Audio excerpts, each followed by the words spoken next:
Pessoal, muito bom dia, muito boa tarde para todos vocês que estão aqui me acompanhando. Eu sou o Jonathan, sou um homem branco, com barba baixa, pouco cabelo, estou vestindo aqui uma camiseta preta.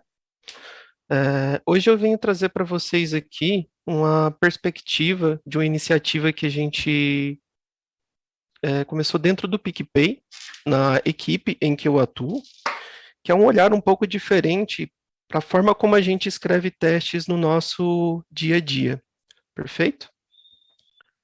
A gente vai passar por alguns temas aqui. Dentre eles, a gente vai falar aqui sobre Domain Specific Language. Vamos ver o que é esse carinha. Vamos ver um pouquinho de Method Chain. E depois aqui a gente vai ver a junção desses dois carinhas, de Method Chaining com a DSL.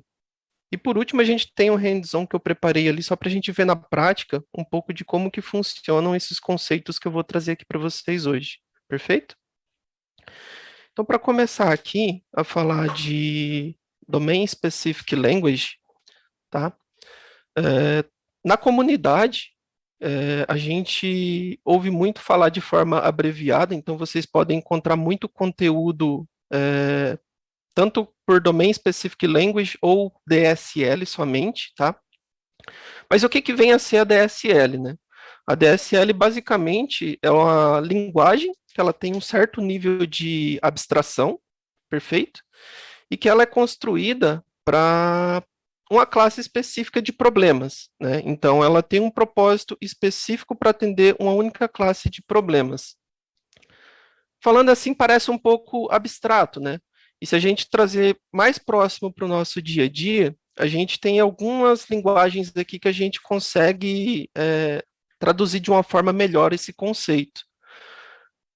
Eu acredito que muitos de vocês já tenham ouvido falar em HTML ou SQL, né, que são linguagens ali que a gente tem SQL para trabalhar ali com banco de dados e o HTML para renderizar texto em uma página web.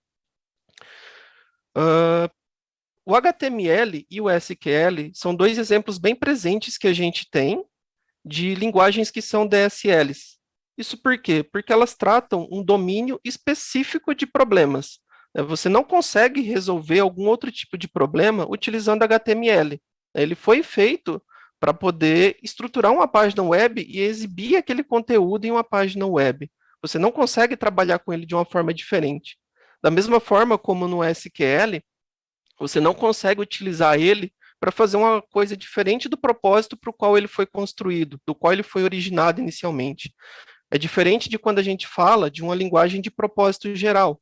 A gente pode citar aqui, por exemplo, um Java, um JavaScript, um Golang, um C Sharp, né, que são linguagens de propósito geral. Elas não têm um domínio específico de problemas do qual ela trata. Então, a gente consegue resolver variados problemas utilizando elas. Perfeito? Então, basicamente, isso é o que define uma DSL, né? Ela trabalha com uma classe específica de problemas. Para falar um pouquinho aqui de Method Chain, né, o que vem a ser esse cara?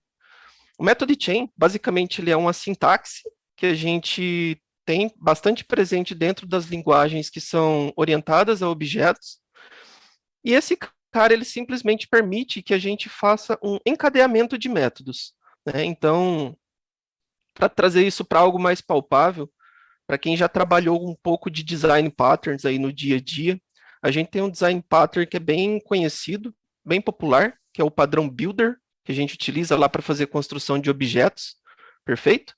Então, se a gente lembrar lá do padrão Builder, quando a gente vai fazer a construção de um objeto, a gente passa os parâmetros de forma encadeada, né? Onde cada propriedade do meu objeto que eu estou construindo ele é evidenciado por um método, perfeito?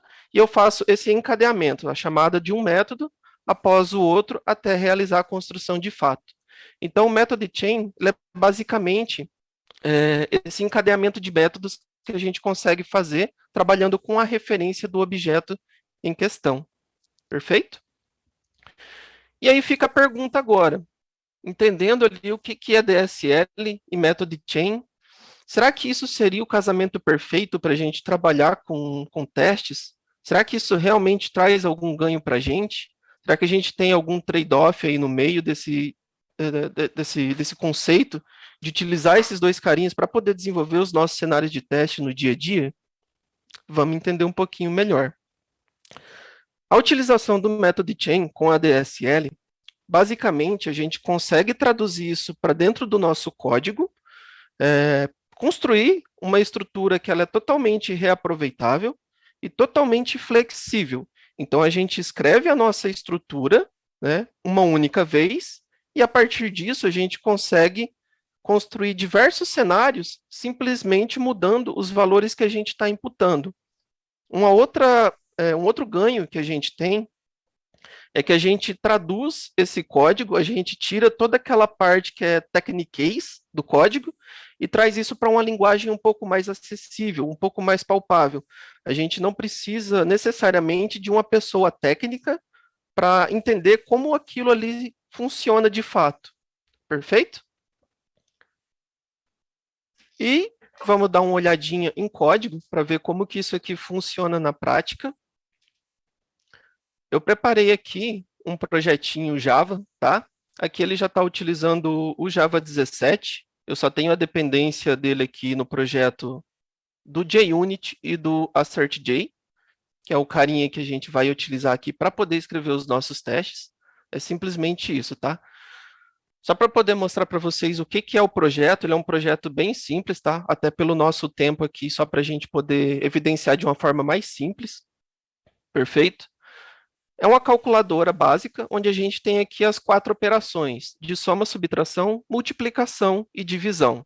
Então, basicamente, aqui, dado 2 números de entrada, a gente vai executar uma operação em cima desses 2 números e obter um resultado ali como resposta.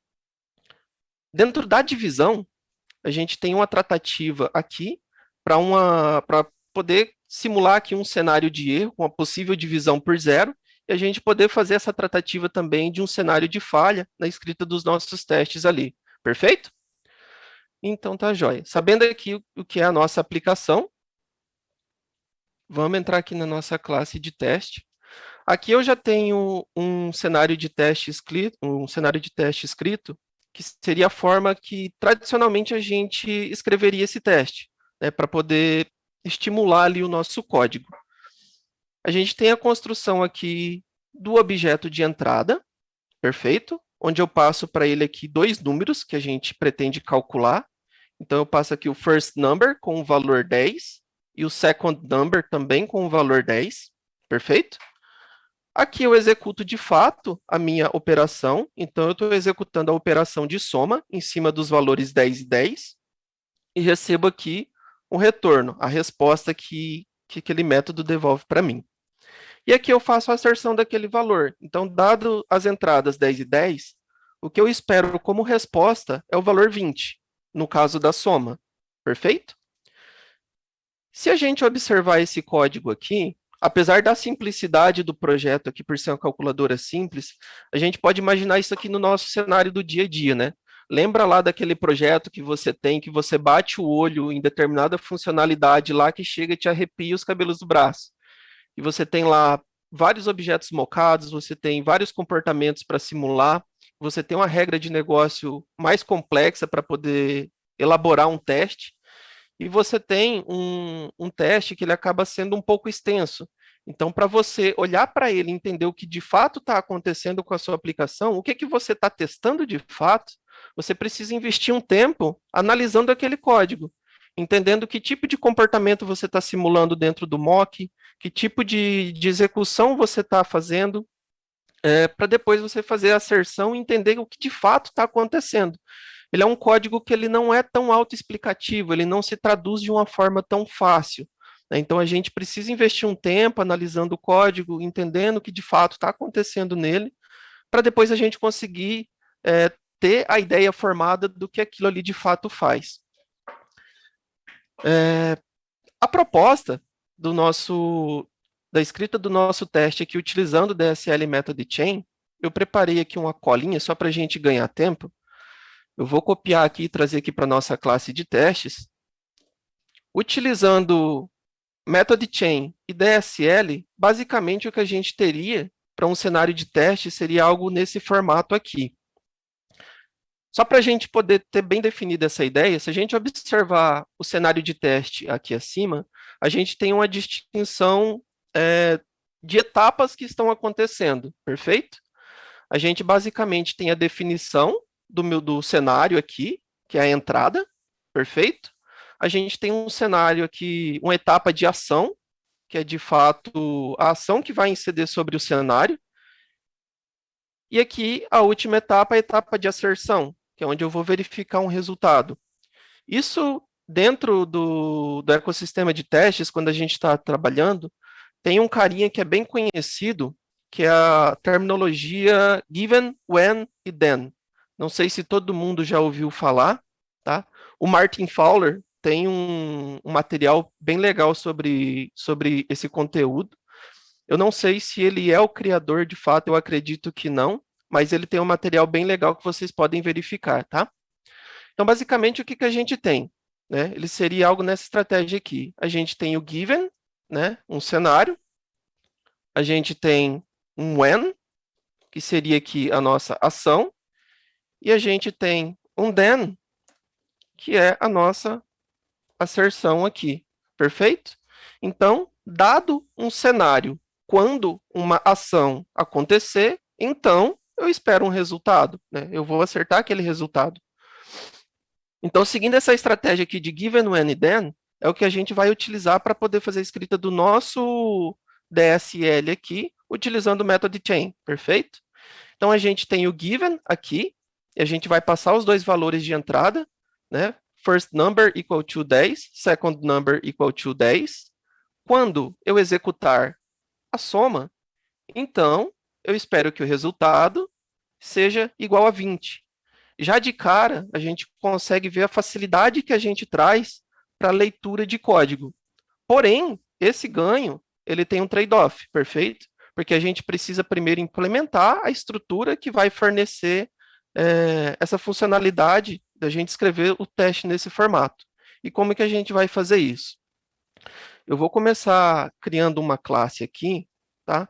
Eu vou trabalhar aqui com a estratégia de inner class, que basicamente é uma classe, uma subclasse, né, contida dentro da minha classe principal, mas nada impede de você trabalhar com isso em arquivos separados, tá? Aqui é uma questão preferencial. Eu tenho preferência por deixar dentro da mesma classe por concentrar esse escopo aqui, já que ele só faz sentido para essa classe aqui que eu estou testando. Perfeito?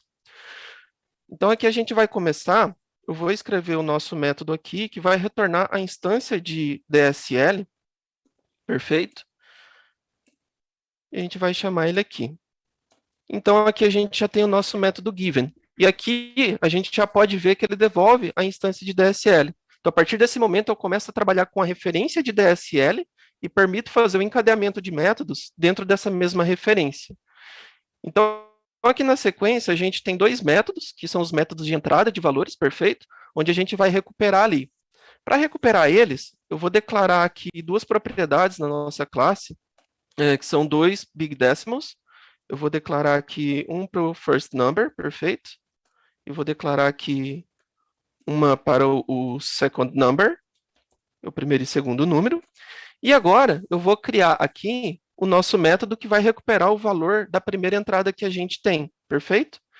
Então, eu vou fazer ele aqui retornar DSL, porque a gente ainda vai manipular essa referência, perfeito? Vamos receber aqui o valor de entrada que a gente está esperando, e aqui dentro a gente vai colocar para o first number o valor que a gente está recebendo. Então, vamos fazer a conversão dele aqui, o valor double para cá, e aqui a gente já está recebendo. E aqui a particularidade, né? A gente retorna this, nesse contexto, porque a gente ainda está manipulando essa referência, a gente ainda tem a intenção de fazer encadeamento de métodos, perfeito? Para fazer o segundo ali, eu vou copiar aqui só para a gente ganhar tempo, tá? Que são duas entradas basicamente iguais. Aqui second, perfeito? Então aqui a gente já tem o nosso setup inicial feito, né? Given, first number, second number. Agora a gente entra em um outro contexto, que é o nosso contexto de execução. Perfeito? Se a gente parar para observar, depois que eu entro aqui dentro desse contexto da execução da minha ação de fato, faz sentido eu manipular o cenário novamente? Não faz muito sentido, perfeito? Então, como que eu faço para que, depois de eu ter feito o setup do cenário, eu não permita que a pessoa volte a manipular ele assim que é invocada a ação que eu quero incidir sobre aquele teste? Então, a gente cria um contexto separado, que basicamente é uma outra classe. A gente pode chamar ela aqui de DSL Executor, por exemplo, tá? E aqui a gente vai definir o nosso carinha ali. Ele vai retornar para a gente aqui a instância do DSL Executor. Ele é um when, que é o nome do nosso método, perfeito? E o que, que ele recebe aqui? Ele recebe a operação de soma e chama o método de execução. Se a gente olhar lá na nossa classe, basicamente a gente tem aqui como entrada, né, o operation data, que é o nosso objeto que contém os dois valores de entrada, o first e o second number, perfeito? E a gente devolve um big decimal como resposta, tranquilo? Então a gente vai utilizar essa mesma estratégia aqui para receber aquele carinha.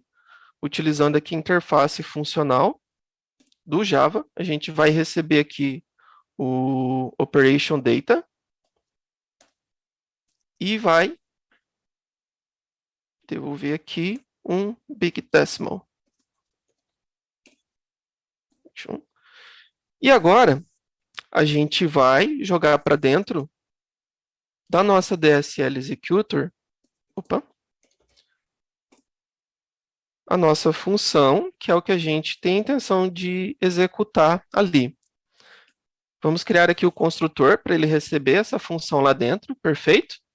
E aqui a gente vai fazer a declaração de um atributo para ele receber aqui o nosso resultado.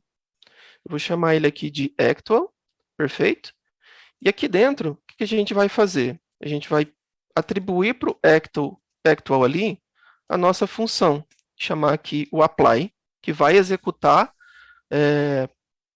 aquele método que eu estou passando para ela, perfeito?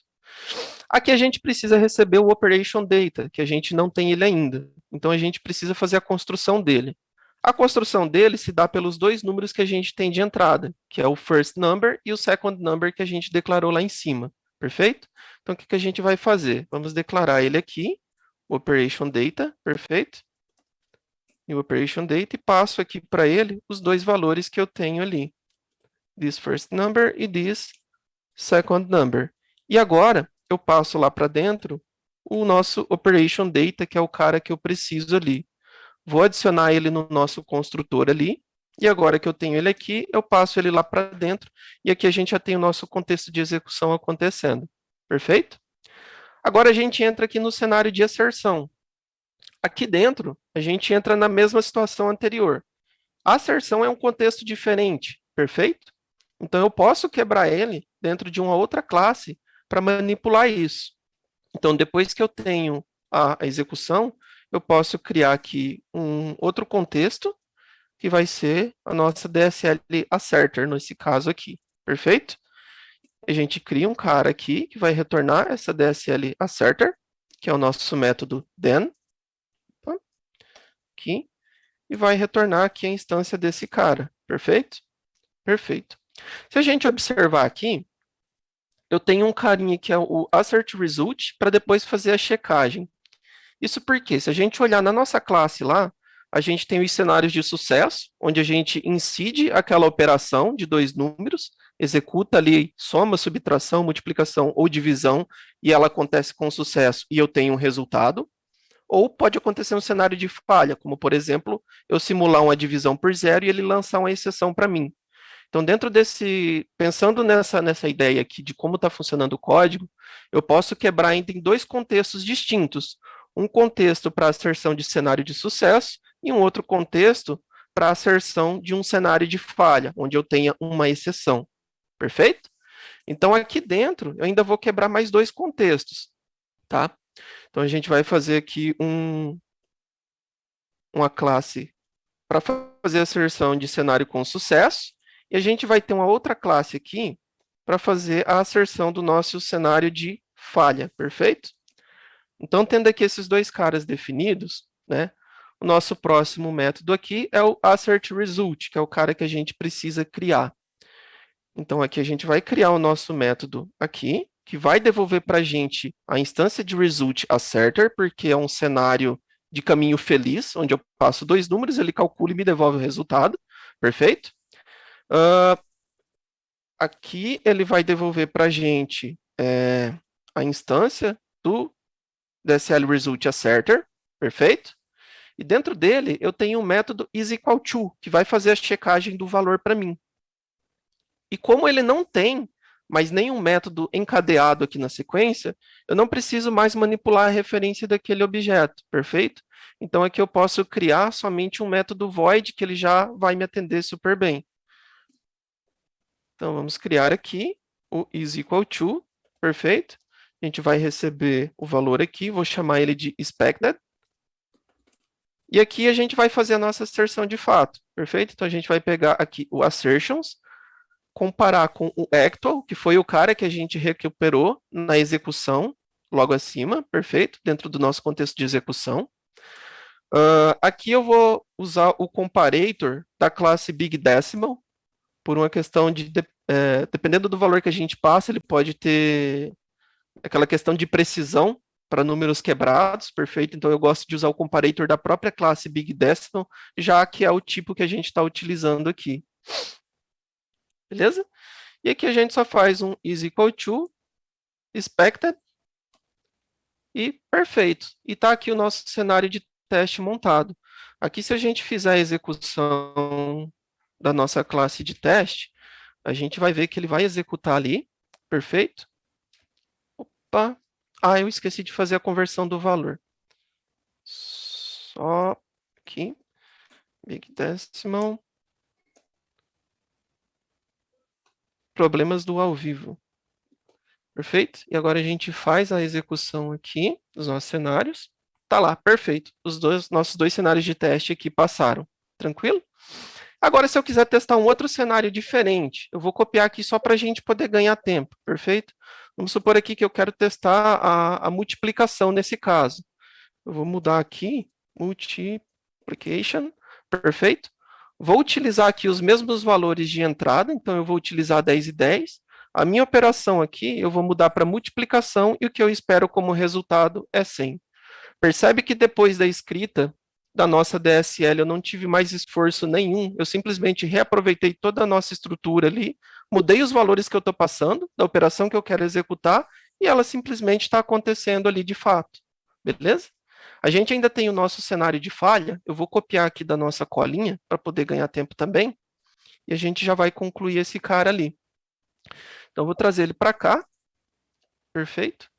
Vou colar aqui, só fazer a indentação dele aqui para poder ficar melhor de visualizar. Show? Importei ali a divisão, importei aqui a nossa classe.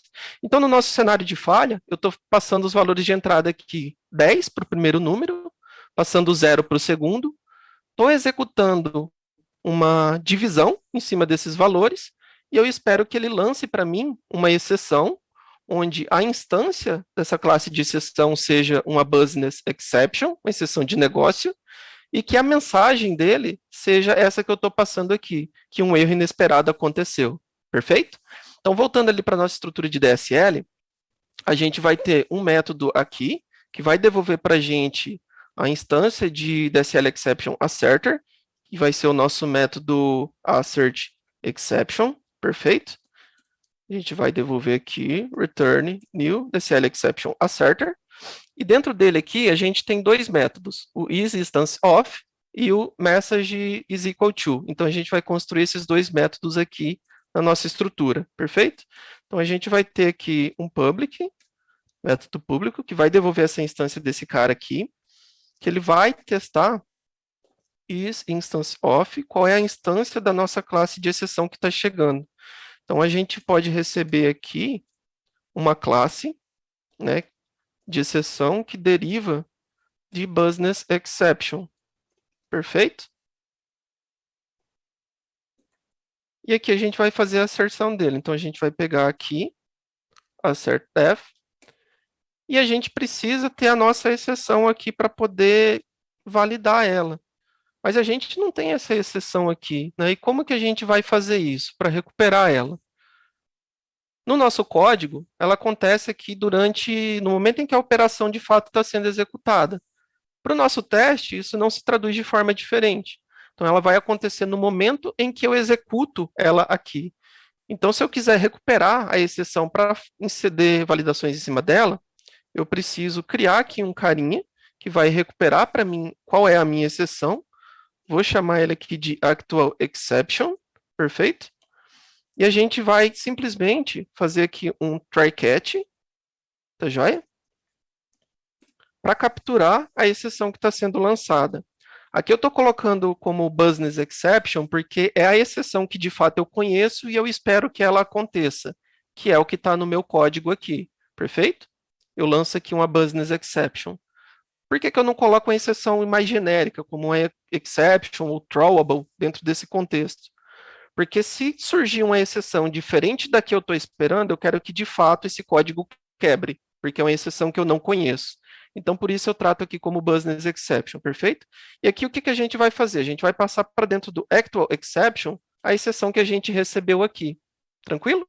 E daí lá no nosso método, onde a gente está fazendo a asserção, a gente vai pegar a actual exception e vai verificar a instância dela com a expected, que é o que a gente passou. E vamos retornar aqui this, porque a gente está manipulando a referência dessa classe. E por último, a gente tem o método message is equal to, perfeito? Como ele não tem mais nenhum encadeamento após ele, então a gente pode criar esse cara aqui como void, tranquilo?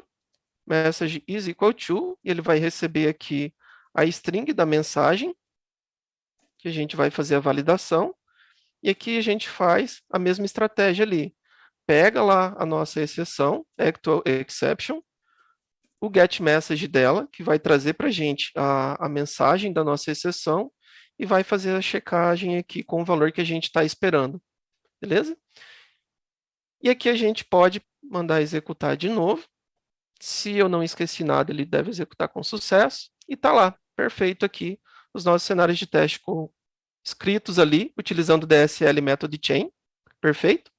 E aqui de cara a gente consegue perceber a simplicidade que isso traz dentro do código no quesito leitura. Eu não preciso me preocupar se por baixo dos panos aqui, pensando em um cenário mais complexo, se eu estou utilizando Mockito, se eu estou utilizando PowerMock, se eu tenho alguma outra coisa, alguma particularidade diferente. O que eu preciso saber é o que, de fato, o meu cenário de teste precisa me dizer. Eu não preciso saber tecnologias que estão envolvidas dentro desse escopo para poder entender o que, de fato, está acontecendo. Eu tiro o meu olhar tech de cima do nosso cenário de teste e passo a ter um olhar mais voltado para o negócio de fato. Então, eu me concentro na minha feature, na minha funcionalidade, e esqueço um pouquinho toda aquela parte técnica que a gente tem. Se comparar aqui com o cenário de cima, por exemplo, onde a gente não tem o código traduzido de uma forma tão clara. Mas como a gente pôde perceber, isso tem um trade-off, perfeito? Que a gente tem que montar a nossa estrutura de uma forma que ela seja flexível para que a gente consiga trabalhar com isso. Perfeito? Então, voltando aqui para o nosso código, ou para o nosso slide, perdão, eu separei aqui alguns cenários onde eu vejo que é bastante aplicável e que a gente tem ganhos bem significativos quando a gente utiliza essa estratégia de escrita de testes, utilizando o DSL Method Chain, perfeito? Que basicamente são cenários onde a gente tem regras de negócio complexas, onde a gente tem desenvolvedores com baixo domínio de negócio, ou quando a gente tem a intenção de fazer inclusão de pessoas não técnicas dentro do nosso contexto, perfeito? Então, nesses cenários aqui, a gente tem vários outros cenários, perfeito, mas esses aqui são os três principais da minha ótica. É que quando a gente tem regra de negócio muito complexa, quando a gente tem desenvolvedor com baixo domínio de negócio, seja por um desenvolvedor júnior que está chegando no seu time, na sua empresa, seja por uma pessoa que está mudando de equipe dentro da mesma empresa e está trabalhando agora em contextos diferentes, perfeito? Ou inclusão de pessoas não técnicas mesmo, quando você tem a intenção de incluir o seu PO dentro do seu processo, o seu PM, né? E fazer com que todo mundo compreenda o que de fato está acontecendo ali, sem precisar tratar de coisa muito técnica. A gente cria uma linguagem muito mais inclusiva para quem faz a leitura dos nossos testes. Perfeito? Galera, era esse o conteúdo que eu tinha para apresentar para vocês, tá? Agradeço demais aí pela presença de todo mundo. Aqui nesse QR Code vocês vão encontrar alguns links, inclusive alguns outros projetos que eu tenho dentro do meu GitHub, que tem alguns cenários um pouquinho mais elaborados, onde a gente já trabalha com objetos mocados, com generics, né, e algumas outras alternativas. Então, quem tiver interesse, acessa ali o QR Code, perfeito? Que vai direcionar vocês para lá. Ali também tem meu LinkedIn para quem quiser se conectar comigo, entrar em contato comigo. E deixar aqui para vocês também a programação do stand da PicPay. Para quem tiver interesse, a gente tem vagas em aberto, só acessar o QR Code ali também e vir falar com a gente. Obrigado.